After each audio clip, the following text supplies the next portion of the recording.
നമസ്കാരം, പ്രവാസി മലയാളിയിലേക്ക് സ്വാഗതം. ഇന്നത്തെ പ്രവാസ ലോകത്തെ വാർത്തകൾ ഒറ്റനോട്ടത്തിൽ. യുഎഇയിൽ കോവിഡ് രോഗമുക്തരുടെ എണ്ണം 52,182 ഞായറാഴ്ച 554 പേർ കൂടി രോഗമുക്തരായി. നിലവിൽ 6,387 പേർ മാത്രമാണ് ചികിത്സയിലുള്ളത്.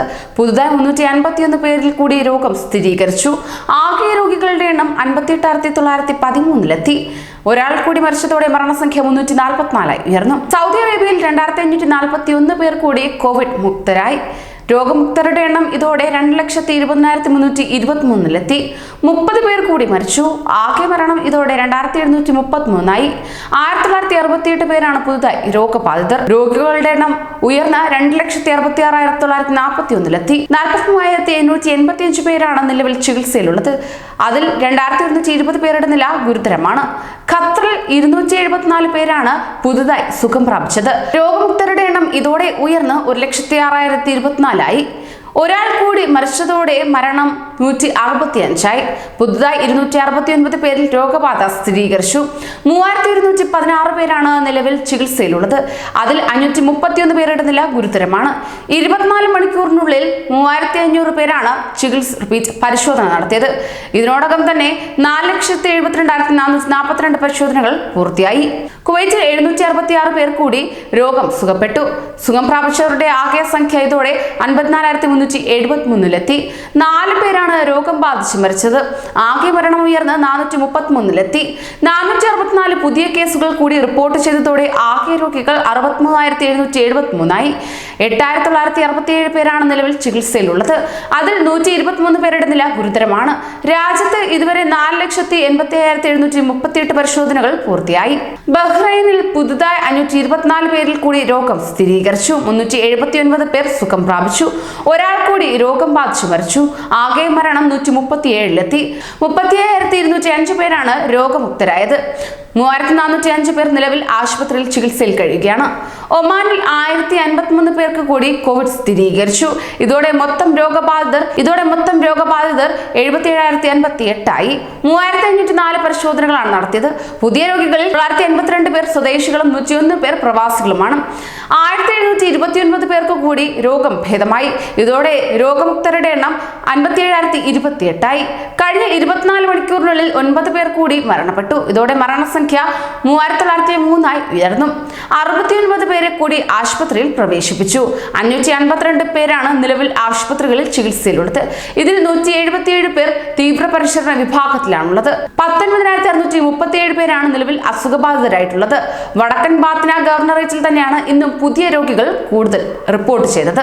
യുഎഇയിൽ കോവിഡ് വാക്സിന്റെ 3ാം ഘട്ട പരീക്ഷണം ആരംഭിച്ചു. 20 രാജ്യക്കാരായ 10,000-ലേറെ പേരാണ് പരീക്ഷണത്തിനായി രജിസ്റ്റർ ചെയ്തിരിക്കുന്നത്. ചൈനയുമായി സഹകരിച്ചുള്ള വാക്സിൻ പരീക്ഷണത്തിന്റെ ആദ്യ 2 ഘട്ടങ്ങൾ വിജയകരമായിരുന്നുവെന്ന് അബുദാബി ആരോഗ്യ വകുപ്പ് വ്യക്തമാക്കി. അബുദാബി ആരോഗ്യ വകുപ്പിന്റെ നേതൃത്വത്തിൽ Chinese pharmaceutical company Sinopharm, Abu Dhabi ആസ്ഥാനമായ നിർമ്മിത ബുദ്ധി സ്ഥാപനം ഗ്രൂപ്പ് 42 എന്നിവർ ചേർന്നാണ് കോവിഡ് വാക്സിൻ പരീക്ഷണം നടത്തുന്നത്. അവധിയിൽ നാട്ടിലുള്ള ഹൗസ് ഡ്രൈവർ അടക്കം ഗാർഹിക വിസക്കാരുടെയും ആശ്രിത വിസക്കാരുടെയും റീ എൻട്രി വിസ പുതുക്കാൻ സൗദി അറേബ്യ നടപടി ആരംഭിച്ചു. കോവിഡ് പ്രതിസന്ധി കാരണം തിരിച്ചുവരാൻ സാധിക്കാതെ സ്വദേശങ്ങളിൽ കഴിയുന്നവരുടെ റീ എൻട്രിയുടെ കാലാവധി അവസാനിച്ചിട്ടുണ്ടെങ്കിൽ അവ പുതുക്കാൻ സൗകര്യം ഏർപ്പെടുത്തിയതായി സൗദി പാസ്പോർട്ട് വിഭാഗമായ ജവാസത്ത് ഡയറക്ടറേറ്റ് അറിയിച്ചു. ലോകം മുഴുവൻ ഒരു കുടക്കീഴിൽ അണിനിരക്കുന്ന ഗ്ലോബൽ വില്ലേജിന്റെ വാതിലുകൾ തുറക്കുന്നു. സിൽവർ ജൂബിലി സീസൺ ഒക്ടോബർ 25-ന് തുടങ്ങുമെന്ന് ഗ്ലോബൽ വില്ലേജ് അധികൃതർ ട്വിറ്ററിലൂടെ അറിയിച്ചു. ലോകത്തിന്റെ എല്ലാ ഭാഗങ്ങളിൽ നിന്നുള്ളവർ എത്തുന്നതിനാൽ ഗ്ലോബൽ വില്ലേജ് ഇക്കുറി ഉണ്ടാകുമോ എന്ന ആശങ്ക ഉയർന്നിരുന്നു. എന്നാൽ കോവിഡിൽ നിന്ന് അതിവേഗം അതിജീവിക്കുന്ന യുഎഇ എല്ലാവരെയും ഞെട്ടിച്ച് ഗ്ലോബൽ വില്ലേജും തുറന്നു കൊടുക്കാൻ തീരുമാനിക്കുകയായിരുന്നു. 2021 ഏപ്രിൽ വരെയായിരിക്കും ആഗോള ഗ്രാമത്തിന്റെ പ്രവർത്തനം. കഴിഞ്ഞ വർഷത്തെ ടിക്കറ്റ് നിരക്കായ 15 ദിർഹം തന്നെയായിരിക്കും ഇക്കുറി നിരക്ക്. വന്ദേ ഭാരത് മിഷന്റെ 5ാം ഘട്ടത്തിൽ യുഎഇയിൽ നിന്ന് ഇന്ത്യയിലേക്ക് പറക്കുക 105 വിമാനങ്ങൾ. ഓഗസ്റ്റ് 1 മുതൽ 15 വരെ ആയിരിക്കും സർവീസുകൾ. ദുബായ്, ഷാർജ എന്നിവിടങ്ങളിൽ നിന്ന് 74 വീതവും അബുദാബിയിൽ നിന്ന് 31 വിമാനങ്ങളാണ് സർവീസ് നടത്തുക. എയർ ഇന്ത്യ എക്സ്പ്രസ് വിമാനങ്ങളാണ് സർവീസ് നടത്തുക. സർവീസ്, ഓൺലൈൻ ബുക്കിംഗ് തുടങ്ങിയവ സംബന്ധിച്ച് കൂടുതൽ വിവരങ്ങൾ ഉടനെ പ്രഖ്യാപിക്കും. വന്ദേ ഭാരത് മിഷനിലൂടെ ഇതുവരെ ലോകത്തിന്റെ വിവിധ ഭാഗങ്ങളിൽ നിന്ന് ഇന്ത്യയിലെത്തിയത് 8.14 ലക്ഷം പേരാണ്.